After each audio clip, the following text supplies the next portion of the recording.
صلی اللہ علیہ وسلم اپنے حجرہ مبارک میں تشریف فرمائے ہیں اور آپ کا سر انور سیدہ عائشہ صدیقہ رضی اللہ تعالیٰ عنہ کی گود میں ہے۔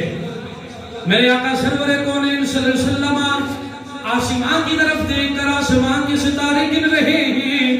سیدہ ام المؤمنین سیدہ عائشہ صدیقہ رضی اللہ تعالیٰ عنہ عرض کرتی ہے، یا سیدی یا رسول اللہ، توجہ کیجئے گا، یا رسول اللہ، کیا جتنے آسمان پہ ستارے ہیں اتنی بھی کسی کی نیکیاں ہیں؟ میرے آقا سرور کونین صلی اللہ علیہ وسلم نے ایک نظر ستاروں کو دیکھا، دوسرے پل میں جواب دے دیا، ہاں عائشہ، ایک بندہ ایسا ہے جس کی نیکیاں ان ستاروں جتنی ہیں۔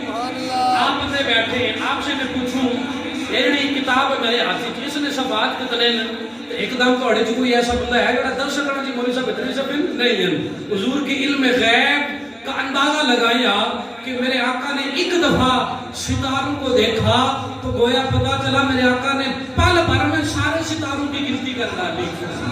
میرے آقا نے فرمایا، عائشہ، میرا عمر وہ ہے جس کی نیکیاں ان ستاروں جتنی ہیں۔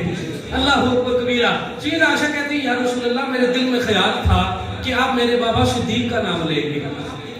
یا رسول اللہ، میرے دل میں یہ خیال تھا کہ آپ میرے بابا صدیق کا نام لیں گے۔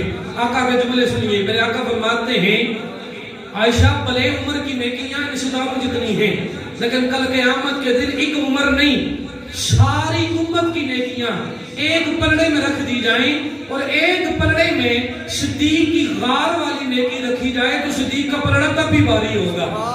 اب آؤ سنو اور اپنے دل ذہن میں اور دل میں بٹھاؤ، صدیق نے وہاں پہ تہجد نہیں ادا کیے،